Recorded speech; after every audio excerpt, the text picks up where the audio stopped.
मैं बेबस हूं, लाचार हूं, मैं मजदूर हूं, मैं मजबूर हूं। मजदूरों की लाचारी और बेबसी पर अगर किसी को तरस आता तो घर वापसी के लिए मजदूरों को मजबूर नहीं होना पड़ता। नमस्कार, आपका स्वागत है इस खास पेशकश में। आपके साथ मैं हूं स्टेश नैन मूर। लॉकडाउन तो आगे बढ़ गया, लेकिन मजदूरों की पीड़ा कम नहीं हुई। किस तरह से मजदूर घर वापसी के लिए जद्दोजहद कर रहे हैं, उसकी तस्वीरें देखकर आपके दिलो दिमाग में यही सवाल उठेंगे कि आखिर क्यों मजदूर इतने मजबूर हैं।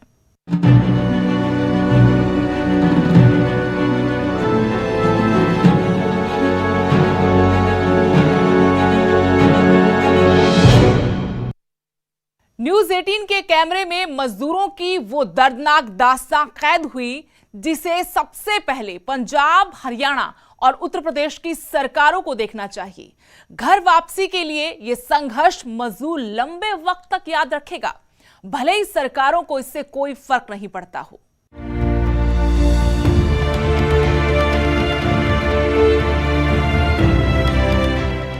लॉकडाउन 4 में राहत के तौर पर कई बड़ी घोषणाएं हुई, लेकिन राहत का खजाना मजदूरों के हाथ कब लगेगा, इसका कोई ठिकाना नहीं। हजारों की तादाद में पंजाब से प्रवासी मजदूरों का पलायन जारी है, लेकिन हरियाणा बॉर्डर पर पुलिस का यह पहरा मजदूरों के लिए एक एक दिन भारी पड़ रहा है। पंजाब से लगातार जो प्रवासी मजदूर हरियाणा की सीमा में आ रहे हैं, उनको अब हरियाणा की सीमा में नहीं आने दिया जा रहा है। ये पंजाब और हरियाणा की सीमा है चंडीगढ़ अंबाला नेशनल हाईवे पर, और ये देखिए आप, यहाँ पर हरियाणा ने पूरी चौकसी कर रखी है, पूरी तरह से अपना जो बॉर्डर है उसको सील कर रखा है।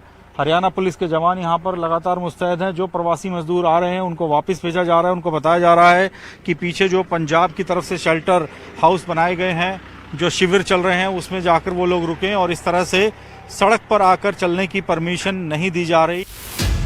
हाईवे पर बेशक पुलिस का पहरा हो, लेकिन खाकी की आंखों में धूल झोंकना मजदूरों के लिए मजबूरी है।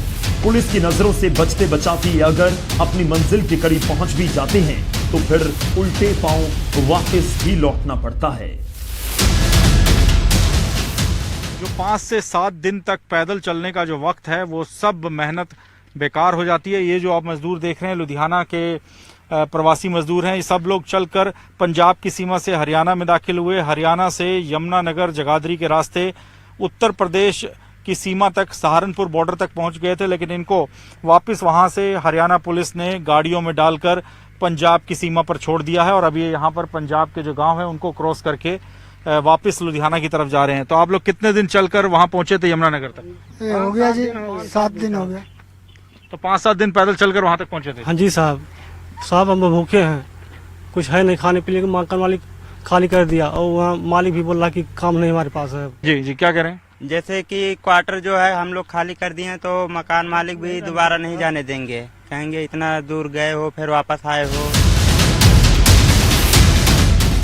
लुधियाना से पैदल ही भूखे प्यासे ये मजदूर किसी तरह यमुनानगर के रास्ते उत्तर प्रदेश के सहारनपुर की सीमा तक पहुंच भी गए थे, लेकिन हरियाणा पुलिस ने इन्हें वापस पंजाब भेज दिया।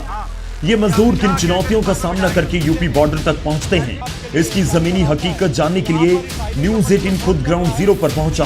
पंजाब के मजदूरों ने भी घर वापसी का ऐसा जोखिम भरा रास्ता चुना है, जहां साइकिल ही हम सफर का साथी है, और उसे भी पैदल ही खींच कर ले जाने की चुनौती थी।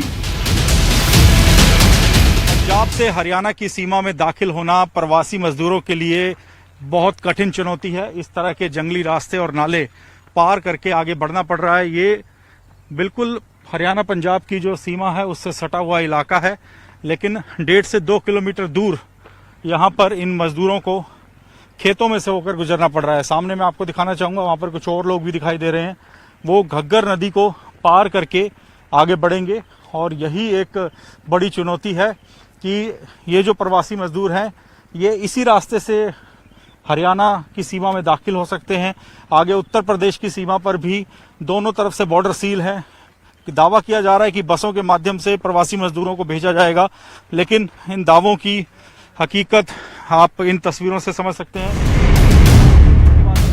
एक तरफ घग्गर नदी को पार करने की चुनौती, तो दूसरी तरफ उन जंगली रास्तों के जरिए अपने परिवार को भी साथ ले जाना 7 समंदर पार करने जैसा है। पंजाब से जो प्रवासी मजदूर लगातार आ रहे हैं उनके लिए कितना मुश्किल है हरियाणा की सीमा में दाखिल होना, ये पता लगाने के लिए हमारे साथ इस वक्त ये युवा हैं जिनके साथ हम चलकर यहाँ इस जंगली रास्ते में पहुंचे हैं। आगे घग्गर नदी है, हालांकि पानी का भी कम है, लेकिन इन लोगों को घग्गर नदी से ही गुजरना होगा। आप लोग कहाँ से आ रहे हैं और कहाँ तक जाना है, मंजिल क्या है, और जगह जगह पुलिस रोक रही है, तो क्या इसी तरह से शॉर्टकट जो रास्ते हैं उनका इस्तेमाल कर रहे हैं आप? सर राजपुरे से हैं, जिसी तरह शॉर्टकट रास्ते से इलाहाबाद तक जाएंगे 800 किलोमीटर सर। तो वहाँ हाईवे से क्यों नहीं गए आप लोग? सर हाईवे में शंभू बेरियल पे रोक लेते हैं, वहाँ जाने नहीं देते। वापिस भेज देते हैं? जी सर। अच्छा, पंजाब सरकार तो कह रही है कि भाई आप लोग यहीं रुके, जाइए मत, आपके रहने की व्यवस्था है, खाने की व्यवस्था है, वो सब नहीं हो पा रहा क्या? सर पैसे ही नहीं है तो क्या खाएंगे, मट्टी खाएंगे। नहीं, वो कह रहे हैं शेल्टर होम बनाया हमने, वहाँ पे आप रहें, फिर हम आपको ट्रेनों के माध्यम से भेज देंगे। ऐसा कुछ तो सुविधा ही नहीं है, क्या करें, मट्टी खाएंगे। इनको भी इसी हालात में घग्गर नदी को पार करना होगा। आप लोग कहाँ जा रहे हैं? आप लोग कहाँ जा रहे हैं? आप लोग सीतापुर। सीतापुर सीतापुर उत्तर प्रदेश। तो ये बच्चों के साथ बड़ी दिक्कत नहीं होगी आपको, ये नदी पार करेंगे आप? अभी बहुत दिक्कत पड़ रही है सर जी। कहाँ से आ रहे हैं? कितने दिन पहले चल के आ रहे हैं? 2-3 दिन हो गए हैं। कहाँ से आए हैं? लुधियाना से। लुधियाना से पहले चल के आए हैं? हाँ जी। किसी को उत्तर प्रदेश जाना है, किसी को बिहार और झारखंड, लेकिन रास्ता पैदल ही तय करना होगा और नदी को पार करना पहाड़ पर चढ़ाई करने जैसा है।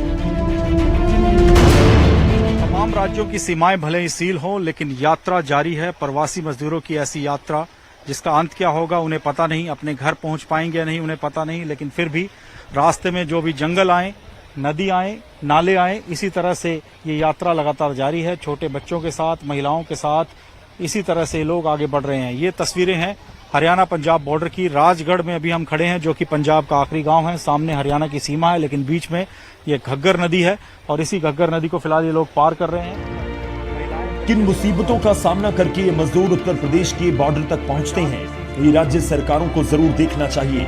सिर पर बोझा और ऊपर से छोटे छोटे मासूमों को साथ ले जाने की चुनौती है।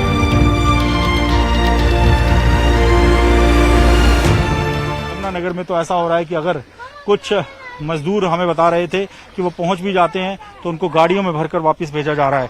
तो ये इन लोगों की एक ऐसी यात्रा है जो पूरी हो पाएगी या नहीं, अपने घर पहुंच पाएंगे या नहीं, इनको नहीं पता, लेकिन उसके बावजूद ये लोग चलते जा रहे हैं। इसी तरह के ऊंचे उबड़ खाबड़ रास्तों से, मुश्किल भरे नदी नालों से इन लोगों की यात्रा जारी है और ये तस्वीरें काफी हैरान करने वाली हैं। हरियाणा पंजाब बॉर्डर से कैमरामैन चमन के साथ मोहित मल्होत्रा, न्यूज़ 18 इंडिया।